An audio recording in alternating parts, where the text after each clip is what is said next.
Dr. Geisler is a man of very impressive credentials, impressive to me not only because they're academically weighty, but because of the many sides of his life. He was BA and MA of Wheaton College, and his PhD in philosophy was taken at Loyola University in Chicago. Now, he's been a youth director for Suburban Youth for Christ near Detroit. He's been pastor or assistant pastor of 3 different churches. He's also done a whole series of teaching jobs, ending up now with his post as full-time professor of philosophy of religion at Trinity Evangelical Divinity School since 1971. Dr. Saville, Jonathan Saville, started his undergraduate work at Harvard, but went then, transferred to Columbia, and from there he had his BS, his MA, his PhD, Phi Beta Kappa. He studied also in Vienna and in Rome, and then luckily for us, in 1968, he came here and is therefore one of the old inhabitants of UCSD. Thank you very much. I appreciate the opportunity of being invited here and the congeniality of the group and the fellowship that we've already had with Dr. Saville, and the privilege to participate in this discussion and dialogue on the question of the existence of God. As you know, many non-believers as well as believers feel that it would really be great if there were God, such as the God of the Bible. Sigmund Freud, for example, once said, "We say to ourselves, it would indeed be very nice if there were God, if there were a moral order in a future life. But at the same time, it is very odd that it is just as we should wish it ourselves." It becomes suspect because illusions are built on wishes. Friedrich Nietzsche wrote, "I hold up before myself the images of Dante and Spinoza, who were better at accepting the lot of solitude, and in the end, for all those who somehow still had a God for company, my life now consists in the wish that it might be otherwise, and that somebody might make my truth appear incredible to me." Even Nietzsche felt that it would be great if someone could somehow convince him that there was a God. Contemporary atheist Jean-Paul Sartre admitted his own personal need for God. He said, quote, "I needed God. Furthermore, I reached out for religion. I longed for it. It was the remedy. Had it been denied me, I would have invented it myself." His friend, existential friend Albert Camus added, "Nothing can discourage the appetite for divinity in the heart of man." So we say to ourselves, it would be great, existentially, even non-believers and atheists have said it would be great if there were God. But is it reasonable to conclude that there is a God? And that's what we're here to discuss tonight. I believe, along with most non-believers, that there are no rationally inescapable proofs for the existence of God. I also believe, along with most non-believers, that there are no rationally inescapable disproofs for the existence of God. That the existence of God can neither be rationally proven with inescapability nor rationally disproven with inescapability. The question, as I see it tonight, is it more reasonable to believe in God? Can we approach God by reason at all? Is the existence of God compatible with human reason to the extent that one could say it is probably true that there is a God? It is most reasonable to believe that there is a God. And I would like to answer that in the affirmative and offer you several reasons why I believe that the God of the Judeo-Christian revelation exists. The first reason is either there is a God, such as described in the Judeo-Christian scriptures, or there is no explanation for our present existence. The famous non-theistic philosopher Martin Heidegger said, "The most basic philosophical question of all is why is there something rather than nothing at all? That is, why do I exist rather than not exist? My existence is not necessary, for I might not exist, but I do exist. Why then do I exist when it's not necessary that I exist? What is the ground of my existence? There are several possible answers to this question. One is that I might be the ground or cause of my own existence, but this is obviously impossible. For as another atheist, Jean-Paul Sartre, said, a self-caused existence, causa sui, is impossible. One would have to exist prior to himself, as the cause is prior to the effect, which is, of course, literally impossible to lift yourself by your own ontological bootstraps.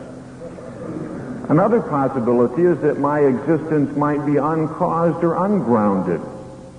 But this is obviously not the case, since I came into existence, and therefore I must be a caused existence. If I come to be, and or cease to be, or have the capability of coming to be, or ceasing to be, I obviously am not uncaused. I never, even David Hume, this philosophical skeptic that he was, never ever once denied the principle that things have causes.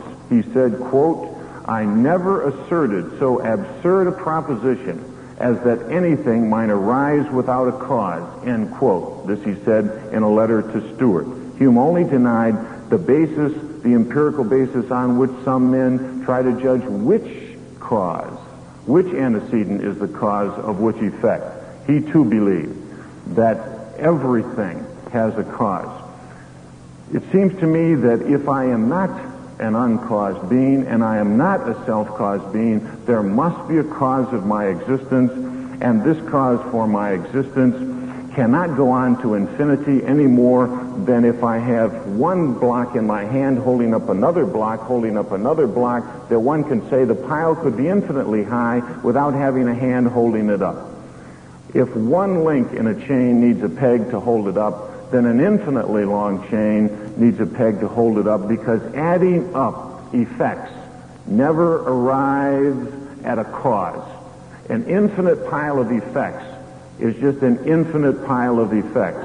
One still needs a cause to account for them. Since every finite changing thing is caused, this uncaused cause must be infinite and unchanging in its existence. This is generally known as the cosmological argument for the existence of God. Secondly, I believe that it is reasonable to assume that there is a God, because either there is a God or there is no explanation for the human mind, especially a brilliant mind, especially a mind such as is manifest in many non-believers. And the irony of the thing is that an unbeliever, with the brilliance of his mind, articulating his position against God, is really in effect a proof for the existence of God. How so?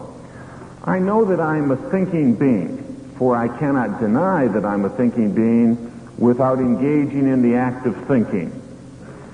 If I am a thinking being, and I am a being that did not cause my own existence, and I am not a self-caused being or uncaused, then there must be a cause of my existence. And if I am a thinking being, then what I have was given to me by the cause of my existence. And on the simple premise that you cannot give what you do not have to give. You cannot produce what you do not possess. If the cause granted me knowledge and the ability to think, the cause must have the ability to think, because no characteristic, no positive characteristic that exists in the effect can be there apart from the fact that the cause gave that positive characteristic to the effect, with the exception of the finitude or the imperfections that exist in the effect, because the first cause is by nature unlimited or infinite and perfect. Therefore, every characteristic or perfection that I have that is attributable to an infinite and perfect being must exist in that being. God must have knowledge or he could not have given knowledge to me. Thirdly, I would like to suggest that either there is a God or else the moral obligations that you and I have make no sense whatsoever. It seems to me axiomatic that men have moral duties one to another. Even an ardent humanist admits that he has a duty to humanity. Moses, Jesus, Confucius, Buddha, virtually all moralists recognize that men are under a moral obligation to do good to each other and not to evil. It makes no sense to say that the Nazis were morally wrong, that Eichmann did something morally wrong to the Jews, unless there is such a thing as a moral obligation. As C.S. Lewis has aptly pointed out in his book, Mere Christianity, if there are moral obligations, there must be a moral obligator. If there are moral prescriptions, there must be a moral prescriber. One can envision going to the local drugstore and saying, I have a prescription. And the druggist saying, who prescribed it? And he replying, nobody prescribed it, it's just a prescription. Now, as incoherent as that statement is, so is it incoherent to believe that there are moral prescriptions, that a man ought to love humanity. As Bertrand Russell said, what the world needs today is Christian love or compassion. No one has a right to say that there is a moral obligation to love or to do good unless somehow every legislation implies a legislator. Every moral law implies a moral lawgiver. Even Immanuel Kant, the philosophical agnostic that he was, when he had done what he thought was a devastating attack on all of the arguments for the existence of God, concluded by saying, but when I look at the starry heaven above and the moral law within, I cannot help but believe there is a God. There is a natural appeal of the evidence of the heavens and of the evidence of the moral law within. I would suggest, fourthly, that either there is a God or else the universe is mocking man's most basic need. And it is more reasonable to believe that the universe is not mocking man's most basic need. That a man has a basic and irreducible need for God has been the persistent and universal claim of believers. What is perhaps not well known is that it has been virtually a universal claim of non-believers as well. Sartre said, for example, I reached out for religion, I longed for it, it was the remedy. Had it been denied me, I would have invented it myself. In fact, according to Sartre, the desire for God is man's fundamental project. Samuel Beckett's play, Waiting for Godot, is a takeoff on Heidegger's phrase, waiting for God. Franz Kafka's novels strike us with an existential note of lonely man in search of a meaningful cosmic otherness, the need for God. Even the atheist Auguste Comte set up his own humanistic cult, anointing himself as high priest. When Freud confessed that what Schleiermacher had said was a feeling of absolute dependence he too had, he was confessing his need for God, but he just reacted to it in a different way. Of course, we might say, it's great. I have a need for a pot of gold at the end of the rainbow. Some people have a need for a heavenly Linus blanket, a cosmic comforter. Does that mean there is a God there? In answer to Freud's objection, let me point out that we are not talking about man's wish for there to be a pot of gold at the end of the rainbow.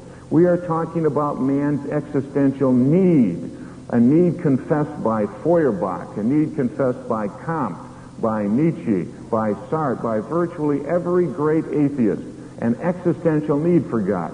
Sartre responded by saying, I have the need, but it's absurd. Man is an empty bubble on the sea of nothingness, a useless passion. Life is an aimless journey beginning with an erratic sexual act and ending in final nothingness. Let not the H-bomb be the sequel in which all men are cremated equal, as someone put it. It would be wonderful if there were a God, but does this need really argue for the reality of God? And I would like to say, not every wish has a reality fulfillment, but it is reasonable to assume that if a man needs God, there probably is a God somewhere. If a man needs water, it would be strange if there were no water anywhere. Some people will die of thirst, never make it to the oasis. That does not mean there is no water anywhere. If a man really needs love, it would be strange if there were no love anywhere. It is more reasonable to assume that what a man really needs is fulfillable somewhere, somehow, and if both believers and non-believers confess their need for God, it is reasonable to assume there is a God somewhere. Number 5, either there is a God or else all religious men have been completely deceived. It's been the common testimony of religious men that they have experienced the reality of God. Now let us assume that 90% of them were wrong. Let us assume that 95% were wrong.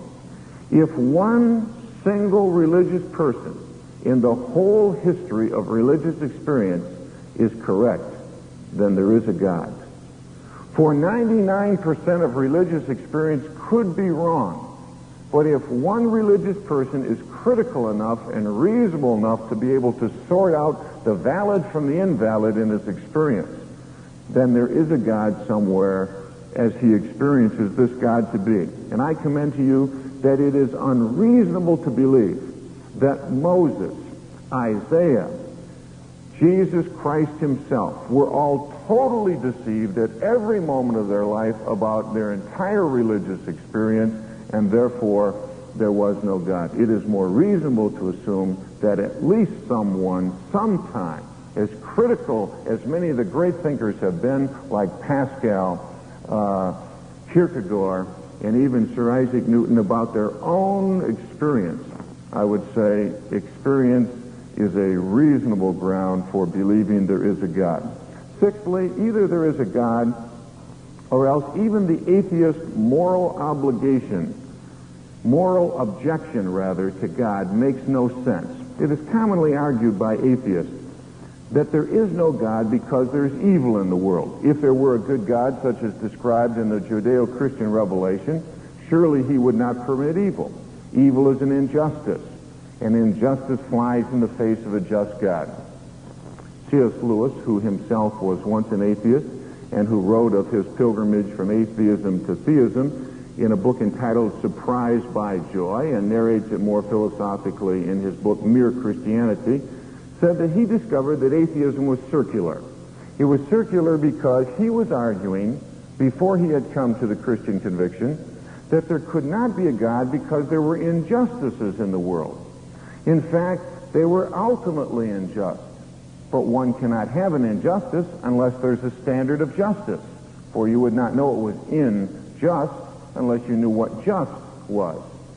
And one cannot say that there is no God unless he can press the issue and say that there is something ultimately unjust. For if it's only immediately unjust, but ultimately rectified, then there's no problem of compatibility with the Christian God. But he said, once I came to the conclusion that there was an ultimate injustice in the world, I had to posit an ultimate standard of justice beyond the world in order to suppose that there was an ultimate injustice in the world. But that's precisely what the theist says. There is an ultimate standard of justice beyond the world, a la God. So I found that I had to use God in order to disprove God. In fact, my argument self-destructed in midair. If the atheist's objection to God based on evil were true, it would be false. Finally, either there is a God or else Jesus Christ was the world's biggest liar or biggest lunatic. History has verified that Jesus of Nazareth lived, fulfilled dozens of prophecies predicted hundreds of years before the time of his birth by no matter what critical scholar you take, at least a couple hundred years before he was born. He fulfilled dozens of prophecies. He made stupendous claims that were the equivalent and outright claim to be deity in flesh, the Jehovah of the Old Testament, the I Am of Exodus chapter 3. He promised to prove his claim by rising from the dead, an event of over which, the result of an event of over which 500 people on about 10 different occasions over a 40-day period, ate fish with him, handled him, touched him, and said, I know that he's alive and you can kill me if you want, but I saw him and I know he is alive. I talked with him. Now, no event in the ancient world has been verified as much as the life, claim, death, and resurrection of Jesus Christ. He said, ye believe in God, believe also in me, because I am God in human flesh. Either he was a total liar, a total lunatic. All of the miraculous events that surround his life and death were totally wrong, and history is not capable of any kind of verification whatsoever, or indeed there is a God. Let me conclude by summarizing what I think is most reasonable to believe with regard to the existence of God. First, he is an infinitely powerful and ultimately good and supremely intelligent being. He's infinitely powerful because he created something that didn't have to exist. He's infinitely good because he prescribes a moral law. Do good, treat others with respect. He is infinitely personal because he is intelligent and good, and personality flows from intelligence and goodness. Therefore, the God described in the Bible seems to me is known to exist by reasonable arguments, such as we have tried to summarize briefly here. From this it follows that miracles are possible. For if there is a God who can act, then there can be acts of God. And a miracle is an act of God. If, of course, there is no God, miracles are impossible, for there cannot be acts of God if there is no God who can act. Furthermore, I would like to suggest that an important distinction should be made that is sometimes overlooked, and the distinction is this: the difference between belief that and belief in. The theist is saying there are reasons for believing that there is a God, but there are no reasons for believing in God. Belief that is an appeal to the mind. Belief in is appeal to the will. Why is it that many people know that there is a God but do not believe in him? I think the answer to that is the same as why it is that I know that there are hundreds of girls in this world who would have made an excellent wife for myself, but I chose only to believe in one with whom I've been in love for 21 years now, gladly, happily in love. Because belief in is a matter of decision. Belief that is a matter of evidence. I commend to you that Fideism, the belief that one has no evidence for God, is appropriate on belief in, but it is not appropriate on belief that. What if I were to go home, run up the driveway, into the door, into the arms of the waiting wife at the door, embraced her, and told her I loved her, and I discovered it was the lady next door? I must know that it's my wife before I make my existential commitment to her. And if a man does not have evidence to know that she is there, it would be insane to make the existential commitment. Why then do some people not believe in God? I suggest to you that some have honest intellectual difficulties. Others have moral or existential problems, and I would like to conclude by quoting one or two. Nietzsche said, if you could prove God to me, I would believe him all the less. That, my friend, is not a rational problem. That's an existential problem. He said, whenever you mention God to me, a great hubris overcomes my soul. A little man stands inside with his fist and shakes it at God like Ivan in Dostoevsky's novel. Listen to Sartre. In his own words, in his autobiography, this is what he said. Only once did I have the feeling that God existed. I had been playing with matches and burned a small rug. I was in the process of covering up my crime when suddenly God saw me. I felt his gaze inside my head and on my hands. I fell into a rage against so crude an indiscretion. I blasphemed. He never looked at me again. One morning in 1917, age 12, while he was waiting to go to school, he said, I decided to think of the Almighty. Immediately he tumbled into the blood and disappeared without giving any explanation. He doesn't exist, I said to myself with polite surprise. I thought the matter settled. In a way it was, since never have I had the slightest temptation to bring him back to life. But the other one remained, the invisible one, the Holy Ghost. I could get rid of God the Father, but the Holy Ghost remained. He said, quote, I had all the more difficulty in getting rid of him in that he installed himself at the back of my head. I collared the Holy Ghost in the cellar and threw him out. Atheism is a cruel and long-range affair. I think I've carried it through. That, my friend, is not a rational problem. That's an existential problem. If God wants to be thrown out of the life, we can quote the famous sage of the Old Testament who said, the fool has said in his heart, fight what is mine, they say. In his heart, there is no God. I think it is most reasonable to believe in the existence of God for the reasons that I've offered to you. If anyone desires not to believe in him, it's not because there isn't evidence that he is there to be believed in. Thank you.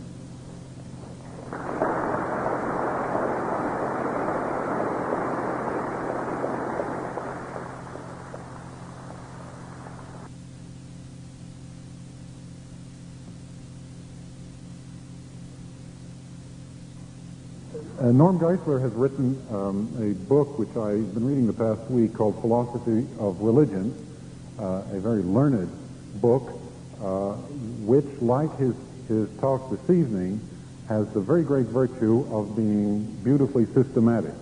And it's therefore possible for me to respond to what he has said in a systematic way. I am going to respond to each one of the 7 arguments from reason for the existence of God. But before I do that, I want to state what my own position is on this issue and what my perspective is. The problem is, how can we know a God? How can we know the existence of God? And there are different categories of answer which have been given traditionally to this question. I'm not referring to the 7 demonstrations from reason that Dr. Geisler has given, but to entirely separate categories of possible kinds of answers. The first of these, and I'm not putting them in any logical order or any order of importance, just in the order that they came to my mind. The first is personal experience. If one has a personal experience of God, if one, for example, were to have witnessed the crucifixion and the resurrection of Christ, if one, like Thomas, the doubting apostle, were to have felt the wounds of the risen Christ, to have recognized, to have been forced to recognize this man who was dead is now alive, this would constitute a persuasive demonstration for the existence of God, for the existence of God in the person of Jesus. Another category of experience is that of tradition.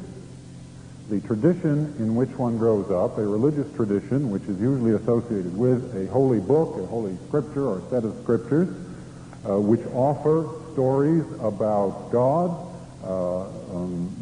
words uttered by God, descriptions of God's miracles, God's interventions in history, and so forth. This, the belief in God, because one is associated with a tradition which usually comes from one's parents, one's family, one's whole culture, is another way, another means by which people come to believe in God. A third category of demonstrations for the existence of God, or means of approaching a belief in God, is reason. Reason is not so easy to define. It seems to be, I would hazard this definition of it, the deployment of certain rules of putting together thought, rules which have grown up over the years in the discussions and in the writings of philosophers. These are it is under this category that Dr. Geisler has been arguing this evening, though in his other works, his other writings, he has argued from the other category. That is, he has chosen to, as his topic tonight, reasonable proofs for the existence of God, or reasonable demonstrations of the existence of God, and has not gone into the other categories by choice. The fourth of these categories is faith. What is faith? It might be defined as an inner voice lying deeper than reason, deeper than logical rules, deeper than the discussions of philosophers.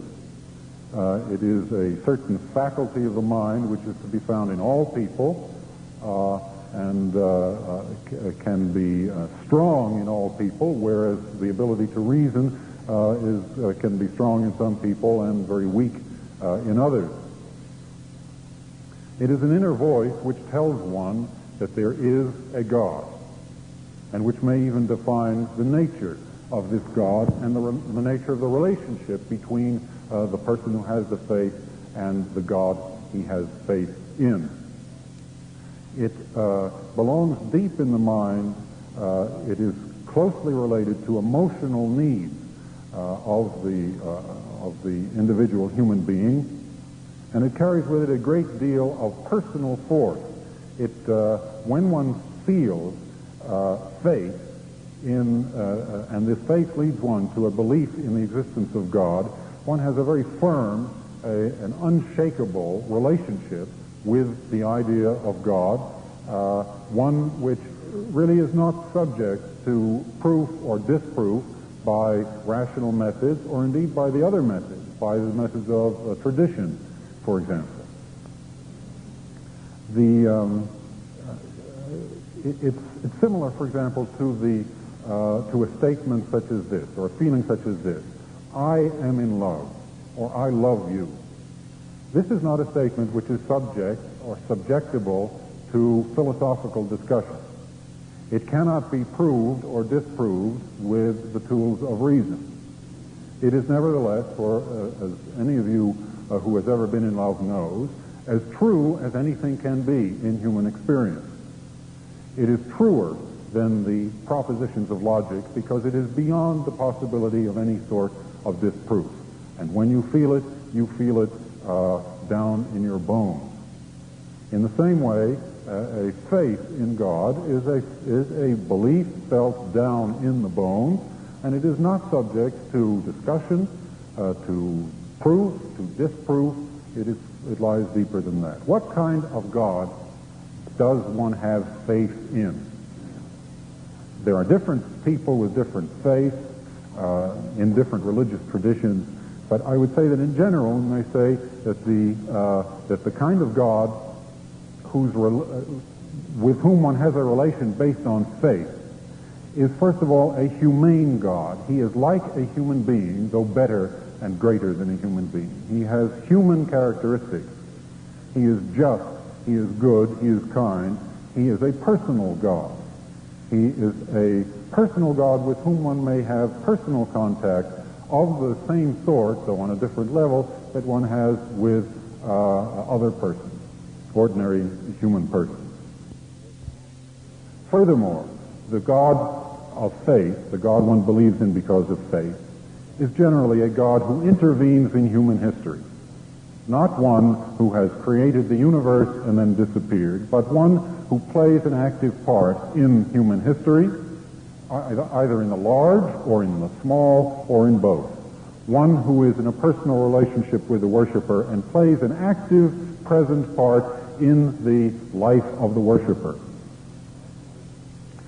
The God who is believed in because of faith tends to be a God who is concerned with morality, who knows and who conveys to the worshiper what good is and what evil is, who punishes evil, and who, even more important, knows how to forgive sin when the worshiper turns to this God in the proper state of mind.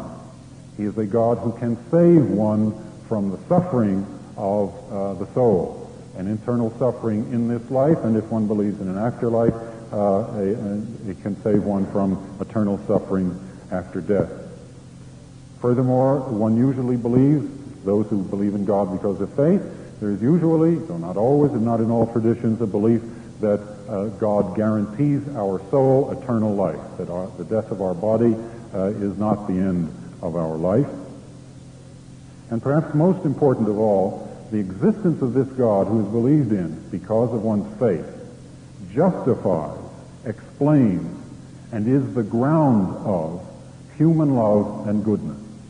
Without the belief in God on the basis of faith, those who have the faith feel, they would not have any reason to be good, and they could not justify the emotions of love, of kindness, of self-sacrifice, and of community which they feel within themselves. The main religious tradition in which most of you have grown up, whether you belong to that tradition or not, is the Christian tradition. And at the center of the Christian tradition is the following. This comes from the 15th chapter of First Letter to the Corinthians by St. Paul.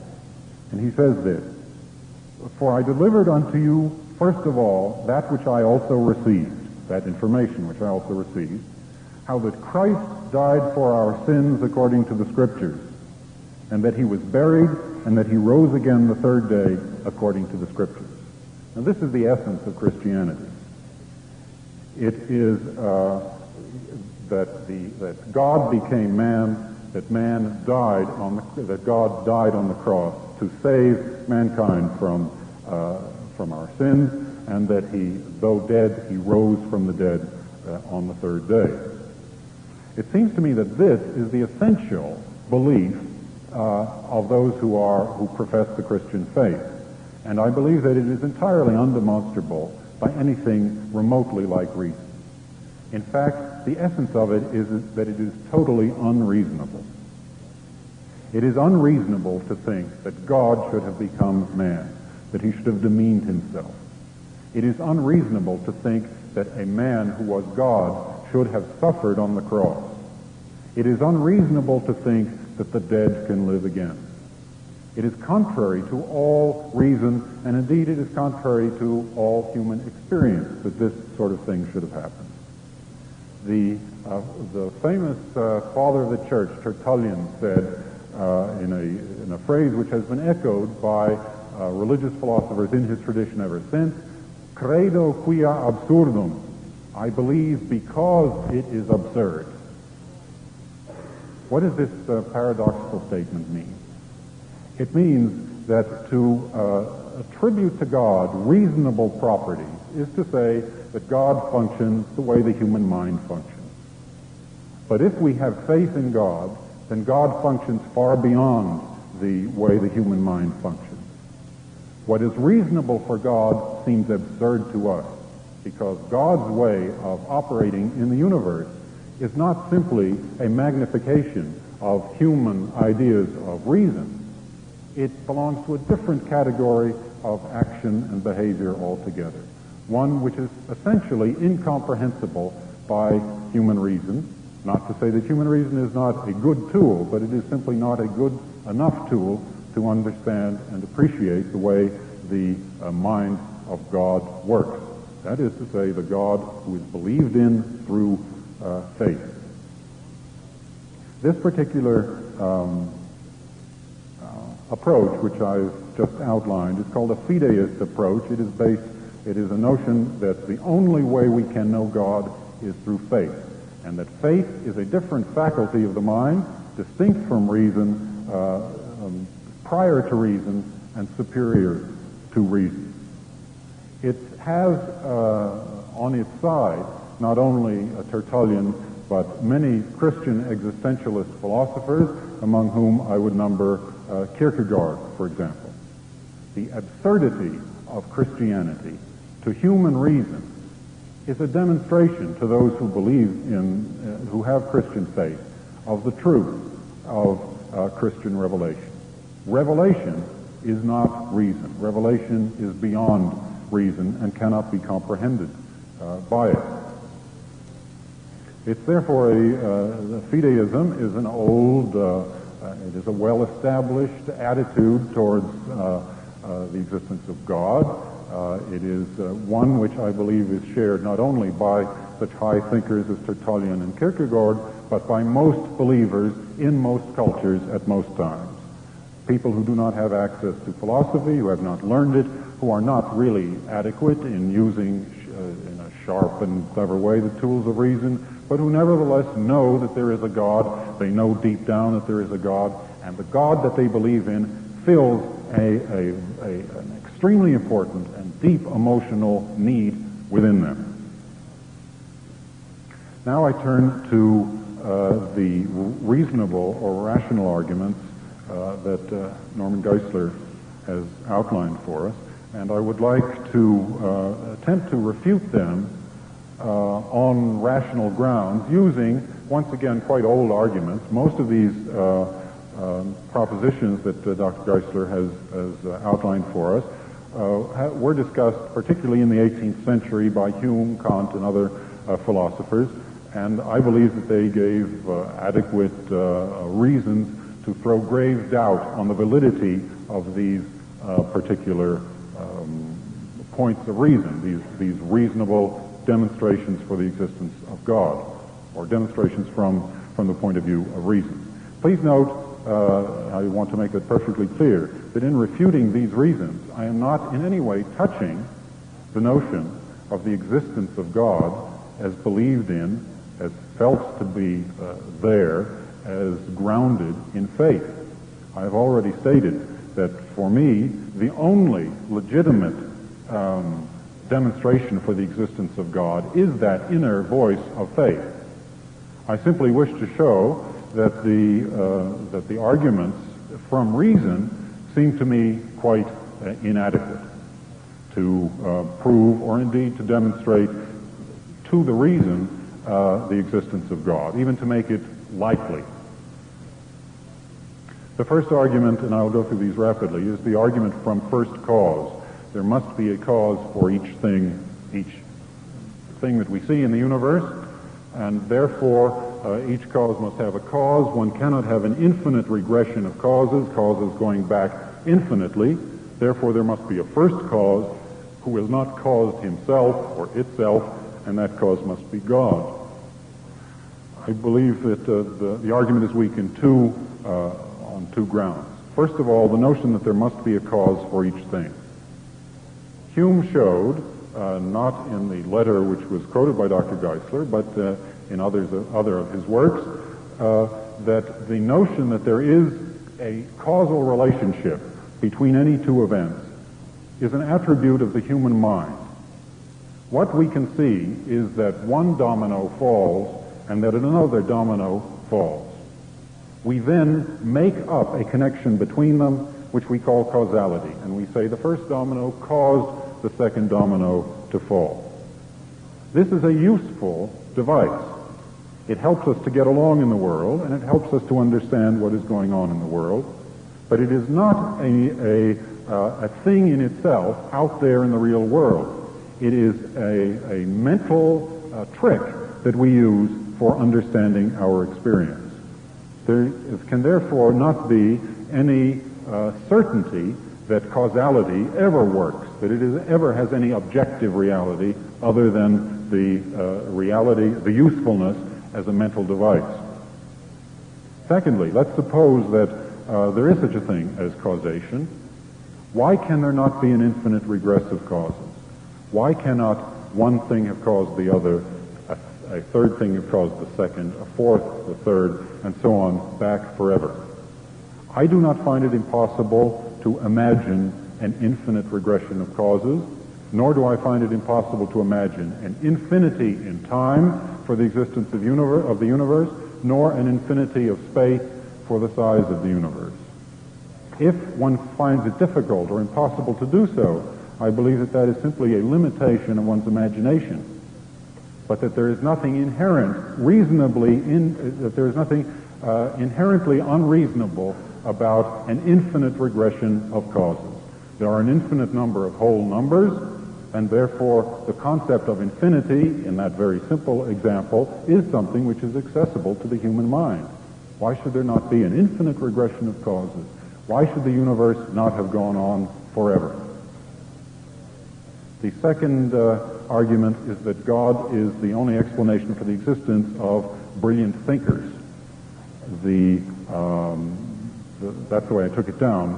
The basic argument there is that a cause must have the attributes of what it causes. If we see that there are people who are able to think, and if we have a first cause, and that cause is God, then God must have been able to think, because a cause cannot produce an effect if the effect is different or has different attributes from the cause itself. I just don't think that this is a strong argument on a rational basis. If we look at the theory of evolution, which I don't believe is a theory, I believe it's a fact, Thank you, Charles Darwin.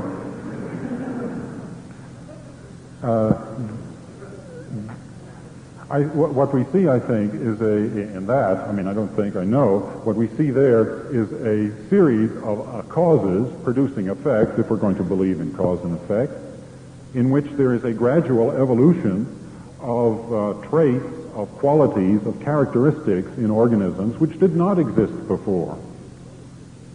The intelligence that human beings have is simply not there in unicellular animals, and yet, according to the theory of evolution, our intelligence has developed by gradual stages out of the unicellular animals. This means that creation, in the biological sense, is a continuous thing. There is a continuous development, and not everything was said at the beginning. The third argument is that moral obligations make no sense without God. In the sense of saying that there is no absolute grounding for a sense of good or evil, I would certainly agree with it. If one does not believe in God, I would agree with this. The only absolute certainty that one can have about the nature of good and evil must come from an absolute belief in an absolute being who has absolutely determined good and evil. On the other hand, that moral obligations make no sense without God seems to me to exaggerate the issue. Where do we get our sense of moral obligations from? I believe we get them mainly from tradition, from the traditions of our culture. They are socially determined. They are given to us by our family. And in particular, we learn them through our interpersonal relationships with the close members of our family when we are small children. We learn at that time through experience that it is better to give than to receive, that loving is better than hating, that hating must be curbed or somehow sublimated if we are to get along with our parents, our brothers, and our sisters, that we have obligations to them because they have obligations to us, and so forth. This is only an explanation of how we get to the undeniable fact that most of us feel a certain sense of moral obligation. Some of us feel it very strongly. That this is not an absolute sense of moral obligation without a belief in God is something that I would agree with Dr. Geisler about. But that it is impossible for us to have moral obligations, that they are senseless or meaningless, that we cannot use them, that they are not functional without a belief in God, is something I don't believe at all. There are many people in the world, and there have been many, who have not believed in any God, who have been atheists, and who have been fine, moral, self-sacrificing, and loving people. I know many of them myself. I'm sure many of them are sitting out there tonight, feeling self-righteous.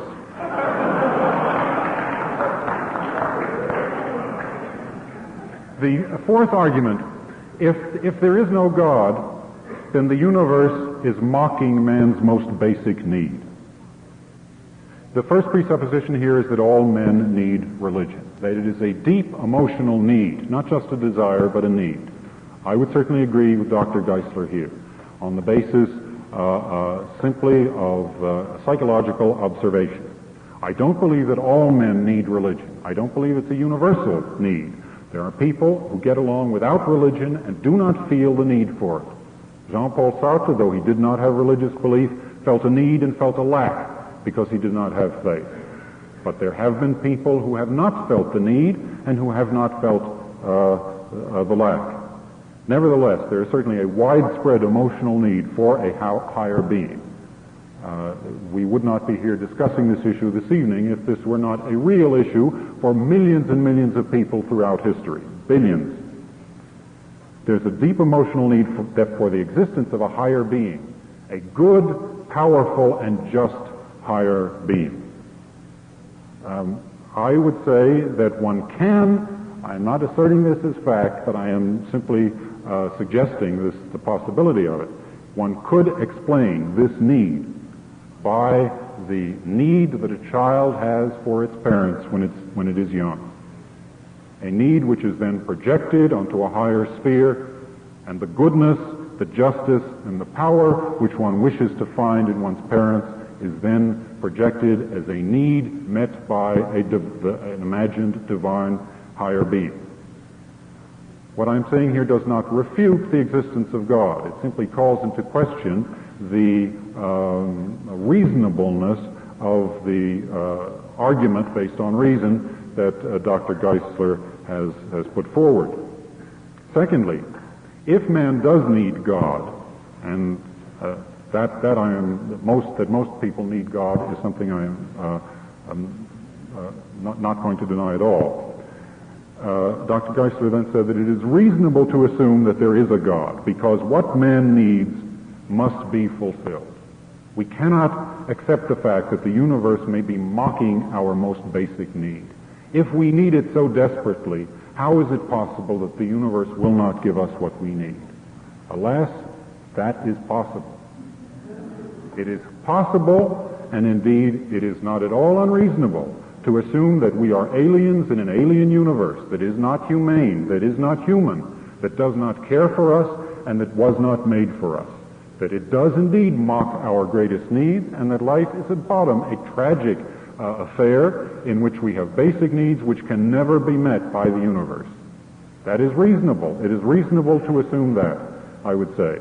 There is no evidence, of course, that our needs are met or are not met. There's no empirical evidence that one can cite, but it is certainly not reasonable, I think, that is on the basis of rational argument, to think that what we need we must get. I really think that feeling that what we need we must be given by the universe is one which we have to give up at a very early age when we find out that our parents will not give us what we need. I think this is only wish fulfillment, this argument. 5, there's a widespread belief in the existence of God, and this includes the belief of very brilliant philosophers and theologians. Dr. Geisler cited Moses, Jesus. One might cite hundreds and hundreds of others, from St. Augustine to St. Thomas well, I won't name any others. There are so many of them. Very brilliant philosophers indeed, in full command of their reason, and with a tremendous command over the powers of argumentation. It is unreasonable, Dr. Geisler contends, to believe that all these people were totally deceived when they said that there was a reasonable, that there was a God. I simply don't believe that this argument has a basis in reason. It is not unreasonable to assume that they were all totally deceived. It is possible that they were all totally deceived. In the year 1300, if you questioned any of the extremely brilliant philosophers in Europe as to the shape of the universe, they would have said that the sun is at the center of the universe, that it is surrounded by 9 crystalline spheres, into each of which a planet is embedded, that these crystalline spheres are moved by forces coming from God who lives outside the universe, and that they are transmitted by angelic forces planted on the crystalline spheres, and so forth. The most intelligent, learned people of that time would have said this, and it wasn't true. It is possible for a very large number of learned and intelligent people to be deceived. especially so when they are talking about something for which they have such a great need, that is, the existence of God. When one's emotions are very strong, when one needs something very much, reason tends to be weakened. If 99% of the people in the history of the world, both the great philosophers and the ordinary people, believed in the existence of X, it would not lend any reasonable weight whatsoever to the existence of X. Number 6 is the problem of theodicy. That is, if there is evil in the world, how can there be a good God? This is a problem perhaps we will get into later. I didn't exactly understand Dr. Geisler's argument here. It was very compressed. He has a much longer and more systematic argument in his book, but I don't want to address myself to that unless he himself puts forward those arguments. The ordinary way of, from the fideist point of view, of dealing with the existence of evil in the world is to say that we cannot understand how God operates, that God's ways are beyond human ways, and that if there is evil in the world, and this seems unjust to us, it is simply because we do not have the capacity to understand God's higher justice. This is the point of view of the book of Job. And it seems to me the only adequate way of reconciling a belief in the existence of God with the undeniable existence of evil in the world. I don't believe that there is a rational way of dealing with this question. Finally, number 7, Jesus Christ cannot have been a liar or a lunatic. He fulfilled prophecies, he performed miracles, and he was resurrected. This is a proof for the existence of God. Now, this is not, in my opinion, a rational proof for the existence of God, a rational demonstration for the existence of God. It is a demonstration on the basis of religious tradition, a different category of demonstration altogether, which I mentioned before. And the arguments which I have been using against the rational arguments of Dr. Geisler cannot apply here. We're dealing with a different category altogether. The arguments here are of a different sort, and they are these. They're simple ones. The knowledge that we have of Jesus' career, of his miracles, of his prophecies, of his fulfillment of the prophecies, and of his resurrection comes from a small number of documents written by his followers designed to get other people to accept him as God. These people may have been mistaken. They may have told lies. On the other hand, they may have told the truth, and they may have in fact seen God's incarnation on earth and the resurrection of a God who had been killed. That is possible. The problem here is the authenticity of the reports in those documents. How can one be sure that the documents are true? The answer to that is that one cannot be sure on the basis of reason. One cannot be sure on the basis of empirical evidence. One can be sure and absolutely sure on the basis of faith. If one has faith that these are true documents, if one has faith in what they report, then one has an absolute and unshakable source of knowledge of the existence of God and of some of the events in which God participated in human history. But if one does not have that faith, then I don't believe that the documents themselves constitute any kind of demonstration at all. I think that winds up my arguments. Let me sum them up very briefly. I have said that I believe that the only unshakable ground for belief in God is faith. That faith is a faculty of the mind anterior to, superior to reason, that it is that everyone is capable of having it, whereas only a few people are capable of using reason and demonstrating or attempting to demonstrate the existence of God through rational arguments. I then went through the arguments, the rational arguments for the existence of God, as Dr. Geisler presented them, and attempted to show on purely rational and empirical grounds in certain cases that these arguments were not tenable. I have not attempted to show on rational grounds or on any other grounds that there is no God or that there is any way of knowing that there is no God. Nor have I attempting to refute these rational arguments, have I attempted to refute the belief in God which is based on faith.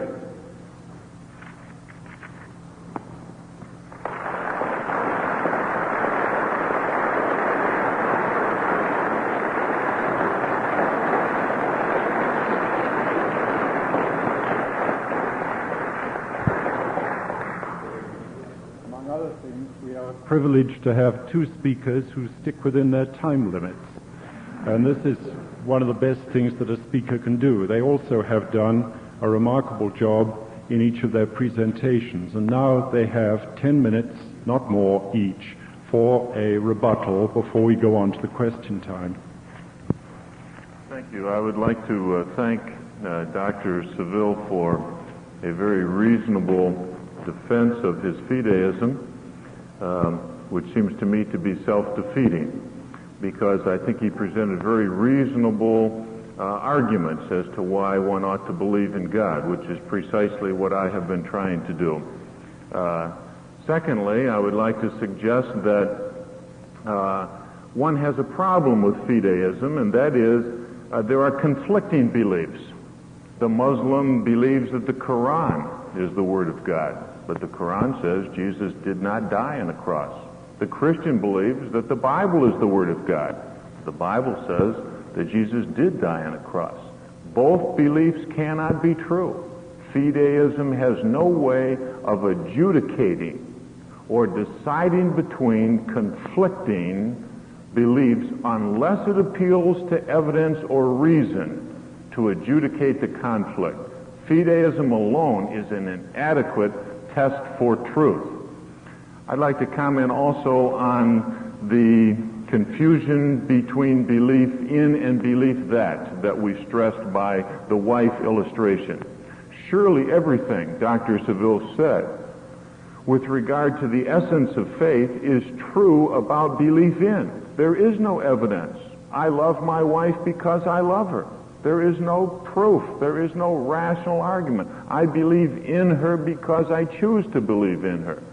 But there must be rational argument and evidence for me to know that she is there, that she exists before I make my commitment.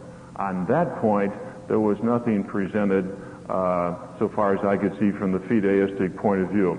I'd like to comment on 1 Corinthians 15, which I believe is the heart of the gospel and is the heart of Christianity, that Jesus died for our sins and rose again, and that he appeared to many.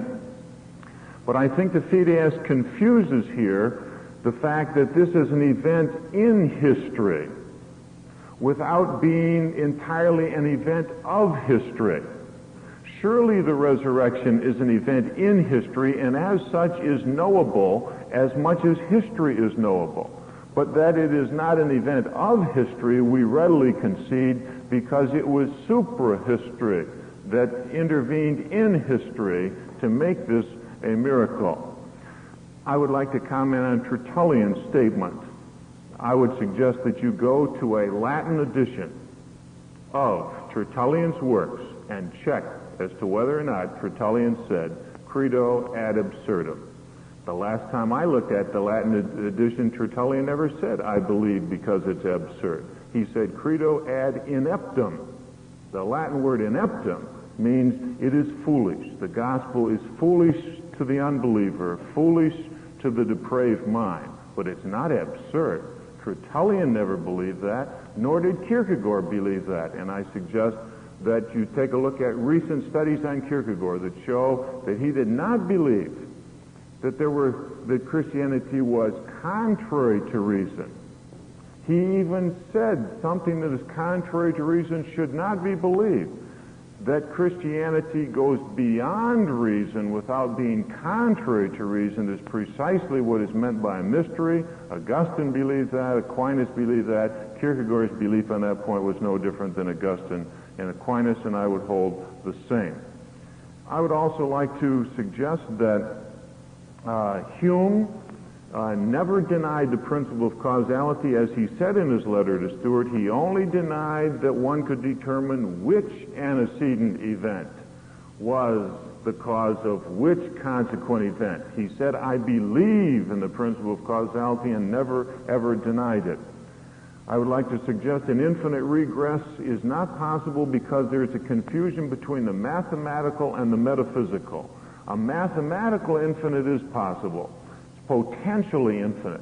However, we're talking in infinite regress about an actual infinite, a metaphysical infinite, and that's different. In an infinite regress, every cause is being caused. If there were one that wasn't being caused, it would be the first uncaused cause. At least one cause is causing, for something is being caused. Now, if every cause is causing, and at least one cause is causing, then that one cause is causing itself, which is a self-caused cause, and it's impossible.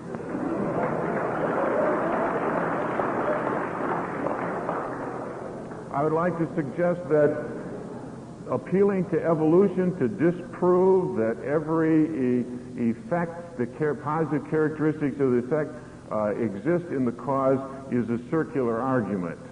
First of all, evolution is not a fact, it is a theory.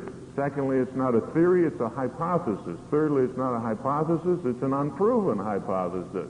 Fourthly, it's not only an unproven hypothesis, but it's a hypothesis against which there is much evidence. Even the evolutionists themselves have evidence. And just to quote Huxley, who is generally considered to be the world authority on synthetic view of evolution, he said in his book, Evolution in Action, the chances at the known rate of mutation over the supposed time scale that evolution happened by sheer chance are 1 followed by 3 million zeros to 1 against it happening. Now, 3 million zeros, 1,500 pages of nothing but zeros. Pretty long number. And then he followed it by saying no one would ever bet on anything like that happening. And then his next statement was, but it did happen.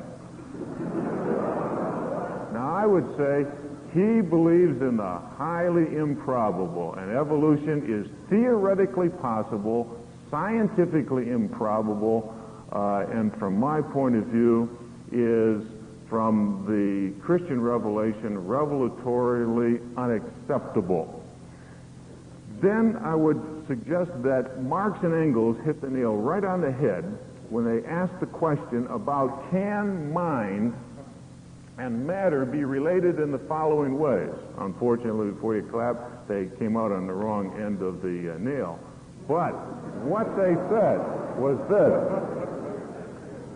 is it more reasonable to believe that the mind produced matter or that matter produced mind? Now, if reason is somehow grounded in our experience, in our own reason, in our own knowledge, do we have any experience or any knowledge of something coming from nothing? Or is it more reasonable to assume that something comes from something?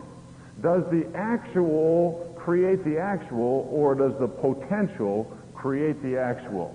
Does an empty bucket which has the potential for 5 gallons fill itself? Does a potentiality actualize itself? The fact that in some primeval mud pond there may have been latent in some little chemical analysis the potential for an Einstein or a Beethoven does not mean that that potential is going to actualize itself any more than a pile of steel is going to make itself into a skyscraper. The steel has the potential for a skyscraper, but mind creates mind, and it's more reasonable to believe that mind made matter than that matter made mind. Furthermore, on the question of moral obligations, I believe there's a confusion in fideism between the fact that an atheist can believe morals. That I agree with. But an atheist cannot justify his belief in morals. You can believe in morality and absolute morality if there is no God, but there's no way to justify that belief. And we're talking about justifying beliefs because there are conflicting beliefs in the world. Some people don't believe that. Then I would like to point out another confusion in the fideist argument, and that is the difference between the origin of an idea and the basis. Simply because I got the origin of my idea and dependence on God from my parents doesn't mean that's the basis.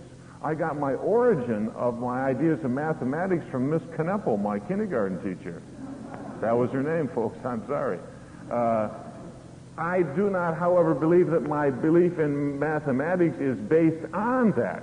I think I can argue for a basis for belief that is other than simply the origin. The origin of belief is not necessarily the basis. Then, that a very large group of men can be deceived for a very long time is quite a different argument than the one I presented.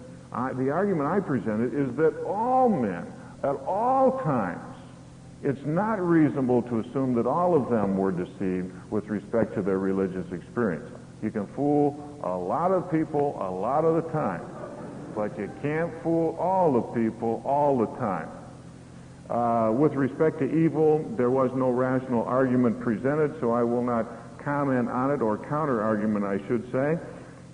The historical argument for the resurrection of Christ is not a tradition, unless one is willing to say that one cannot rationally know anything in history, which would mean that one cannot rationally know what happened yesterday by reading today's newspaper, because yesterday is history and today's newspaper is just a representation of it. So I really don't understand the relegation of a historical argument. There are more historical documents, more well authenticated, of greater number and greater accuracy with respect to Jesus' life and death than any other book in the ancient world.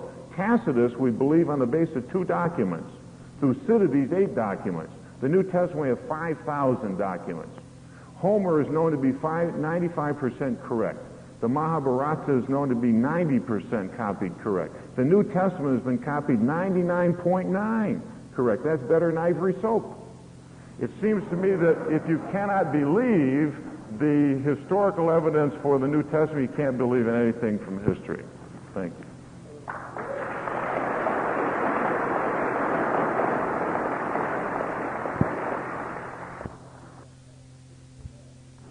The ideas are flying thick and fast, and I don't know how much of these ideas I caught, but I'll try to reply to those of them that I can. The argument that fideism cannot adjudicate between conflicting beliefs, that if a Christian has one faith, a Jew another, a Muslim another, and a Buddhist another, and each one of these hears his own inner voice telling him that this is true, that the nature of God is such as is to be found in his particular belief or his particular tradition, that there is no way, without recourse to reason, of adjudicating among these various beliefs and deciding which one is truer is a proposition which I accept completely. From the fideistic point of view, truth is an inner matter in regard to religion. Truth is not an objective matter. It is not religious truth is not an objective matter. It is not repeatable. It is not scientifically verifiable. It is not scientifically falsifiable. One cannot perform experiments. The truth of religion lies within, from the fideistic point of view, lies within the believer. Believers who share a certain belief may come together and form a community of believers, but their belief is a matter of internal reality, which is also a source of truth. It is a source of truth in our lives continually, and not only in regard to religion. I use the example of I love you. Suppose I say I love Sybil, and Dr. Geisler says I love Mary. How does one adjudicate between these two statements? One simply does not. His is true for him, mine is true for me. What about the lovability of Mary and Sybil in the objective world? Well, that simply is not a matter which can be touched upon, because Mary and Saville are lovable depending on who is loving them. And I will love one more, and Dr. Geisler will love the other more. The relationship between the worshiper and God is a personal relationship between the individual worshiper and his God. It is something which cannot be touched by reason and which cannot be adjudicated in any way. The distinction between belief that and belief in is one which I cannot understand. Why does one need rational arguments that Dr. Geisler's wife exists? I don't believe, Norm, that when you married your wife, when you fell in love with your wife, that you bothered with rational arguments as to her existence. You knew that she existed in a deeper level of your consciousness and your being than in your reason. You knew it the way that we know that we have a deep conviction that we exist. We have a deep conviction that the world around us exists. We have a deep conviction that we act, that we can act upon the world, that we can achieve some of our desires.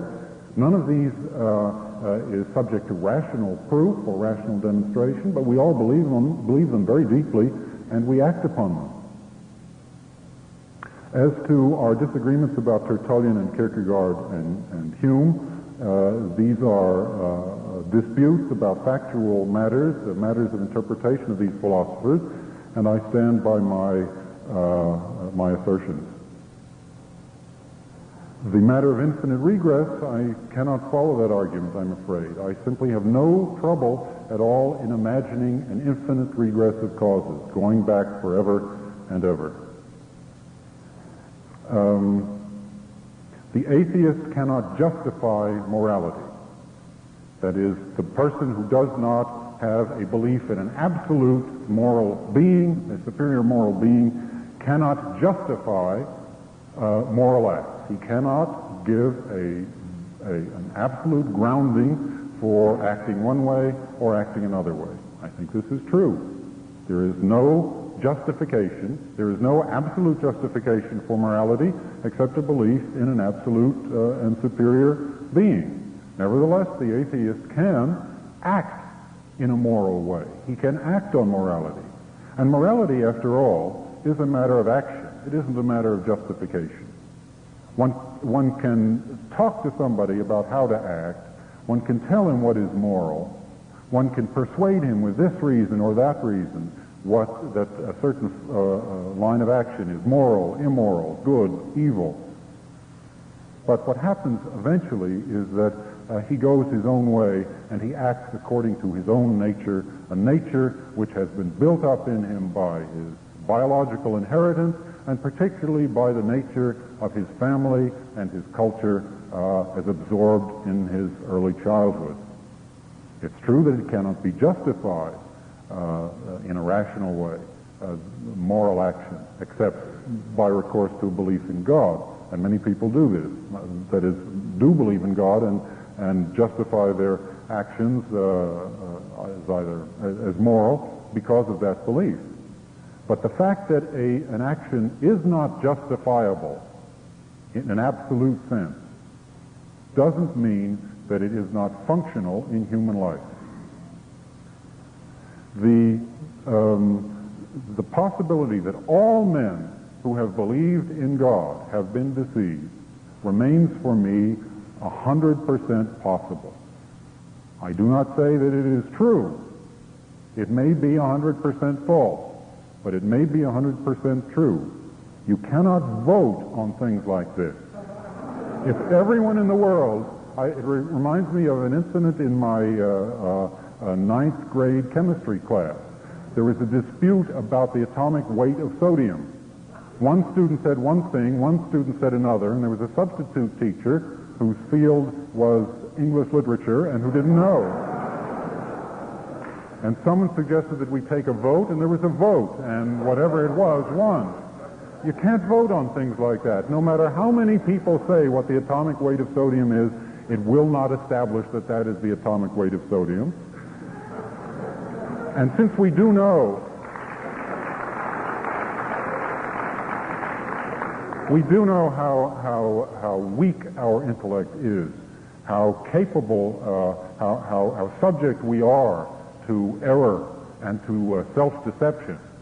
It is not outside of the realm of possibility that all people who have believed in the existence of God were deceiving themselves. I'm not saying that it is necessarily true or that there is any great weight of evidence to say that it's true. I'm simply saying that it is neither reasonable nor unreasonable to believe one way or the other in this argument. The argument about the New Testament, that there are 5,000 documents, really doesn't mean anything. There are only a few documents, and there are many copies of those documents. Copies of documents do not in any way attest to the historical validity of those documents. Now, the difference between New Testament documents and the documents of Tacitus, which I believe one also ought to take with a very great grain of salt, the difference is this. What happens in Tacitus is in conformity with our general knowledge of the way things happen in the world. Emperors are murdered, and battles take place, and there are palace coups, and various political factions clash with each other. We can look around and see this happening every day and in every culture.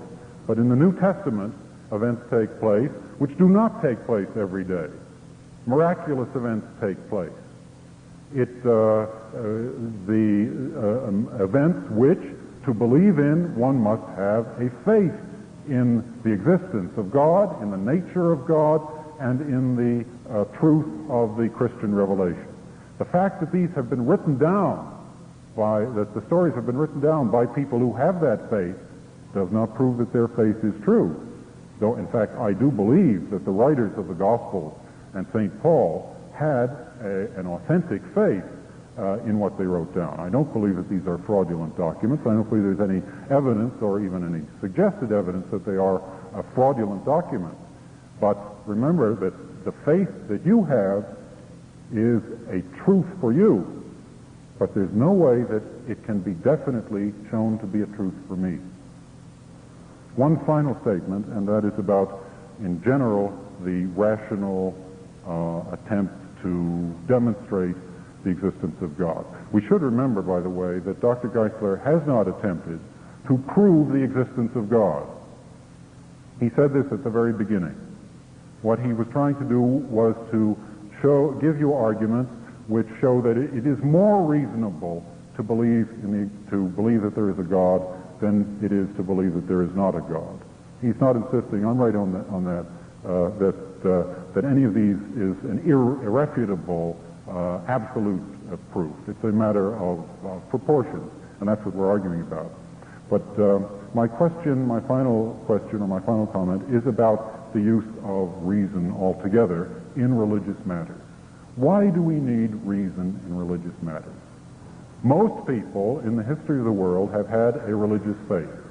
Most of them have had access to no rational demonstrations for the existence of God, no rational argumentation about it at all. Why is it that philosophers attempt to justify the existence of God or the nature of God through rational arguments? Well, it's because they're philosophers. That's their language. A rational religion, a religion based on reason, is the religion of philosophers.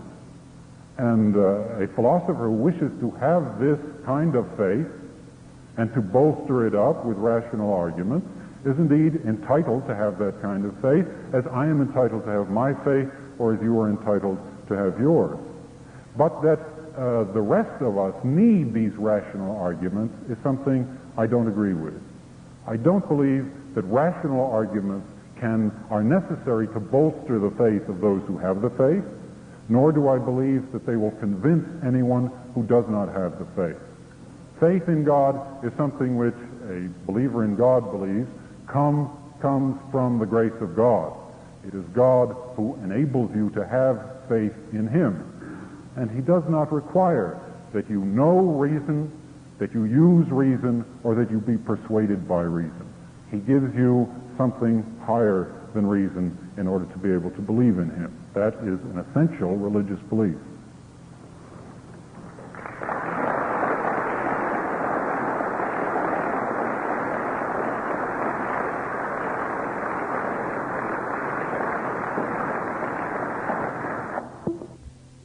Dr. Geisler, I'm speaking to what you were talking about in terms of the ultimate chain of causality having to have an ultimate cause. In the mid-12th century, Timaeus was translated in Europe for the first time. Until that time, there was no such thing as causality. As a matter of fact, many people flocked to the French Church of St. Denis, I guess it was. Excuse me, it must be a question. I'm leading up to the question. I want the question to be clear exactly what I'm talking about. Okay? Many people flocked to the French Church of St. Denis and several other French churches. They thought this was part of the new enlightenment in Christianity. They could now understand God through reason. However, at the same time, if we take an Oriental perspective, in particular such as the Hindu religions, it is their belief that there is no ultimate cause for the universe. It always was, it always will be. It pulses continually. And so at the same time, we have some people who say there is an ultimate cause, there must be an ultimate cause. We have a large group of people who say there is no ultimate cause. The universe pulses, it always was, it always will be. What I'm trying to say is, how do you say that somehow I can arrive now through rationality and discover which one is correct? I don't think you can rationally now say either causality there must be an ultimate cause, or that there must not be an ultimate cause. I think that kind of refutes the idea of rationality being used. Okay, first two comments. One is that I don't believe that the fact that some people did not believe in, nor were they able to explicate the principle of, let's say, gravitation or relativity before it was discovered, means that it wasn't operating before it was discovered. And even if what you said is correct historically about when the principle of causality was discovered, it's not true that the principle of causality was not in operation before that. Secondly, the rational argument that I would present to show that the universe must have a cause was the one I went through on number one. Either the only rational alternatives are the universe is caused, uncaused, or self-caused. Self-caused is a contradiction. Uncaused is impossible for the reasons we gave, therefore it must be caused by another. Now, if one believes that logic does not apply to reality, then of course he could take the Hindu or even the Buddhist position. But I would argue this particular point with him by saying, if you make the statement that logic does not apply to reality, you are making a logical statement about reality, in which case your argument self-destructs. It's like saying, I cannot utter a word in English. I just did. And to say that logic does not apply to reality is itself a logical statement about reality, which means that it's self-defeating. No, I'm sorry. We can't continue debate. Dr. Saville, do you have any comment on that? I still really don't understand the argument, Norm, about causation. Could you go over it once again? That there cannot be an infinite regression. This particular question wasn't on the infinite regress, but I'd be glad to go over the infinite regress argument. The infinite regress argument is that in every chain of causes, at least one cause is causing, because you started with something is being caused by something is being caused. So at least one cause is causing, or there wouldn't be any causation there. But in infinite regress, every cause is being caused. For if you ever got to one cause that was not being caused, that would be a first uncaused cause, which is what the infinite regress intends to avoid. So you have every cause being caused and at least one cause causing. That one cause then is causing itself because it's one of the causes being caused. And a self-caused being is impossible.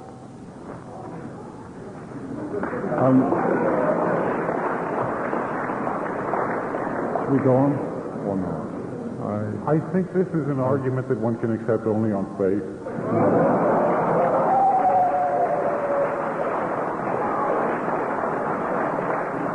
Number two, please. Number two. We had 2, 3, 4, and 5 selected. Who is number 2? We've selected questioners 1, 2, 3, 4, 5. Well, all right. All right, will you be number 2, please, then? Thank you. Number 3. I don't know what happened. Cause sequence. I would like to ask a question. If you have this first cause, what caused the first cause? If it was not caused, then why would any cause need to be caused? But if it was caused, then it could not be a first cause. Okay, that question is built on the misunderstanding that every effect. Could you repeat the question, Norm? Yeah. With regard to the first cause, what caused the first cause was the first part of his question. And if it is the first cause, nothing caused it. That's why it's first. It's an uncaused cause. And you can ask 3 questions of the first cause. If there must be a cause of my existence, and you can't have an infinite regress, then you must have a first cause. Then you ask 3 questions about the first cause. Is it self-caused, caused by another, or uncaused? It can't be self-caused, that's impossible. It can't be caused by another because it's first. If it were caused by another, it wouldn't be first. Therefore, it must be the uncaused cause of everything else that exists. Regress is the only method of avoiding this tangle of causes. Oh, definitely, but the infinite regress argument is a reasonable argument for which I haven't yet heard a reasonable objection. Okay, number 3. I'm sorry. I think This is again an argument about your causality. You say that you can't believe in a cause causing it itself. If you have a chain of events and eventually the events exactly repeat themselves, there's no way of telling the difference between the caused events and the causing events, and you have a circular causality. How can you prove to me that time is not circular? It's not a reasonable argument. I agree with Dr. Saville. It's something you have to take on faith. Okay, first of all, you're talking about different kind of causality. I'm talking about simultaneous causality of existence. That is, what is the cause of my here and now existence? Simultaneous causality of existence cannot be circular because in order to cause, you have to exist. In order to need your existence cause, you'd have to not exist. You'd have to exist and not exist simultaneously, which is impossible. Or to put it another way, if you don't exist, you're in potency to existence. If you do exist, you're in actuality. You cannot be both in actuality and potentiality simultaneously.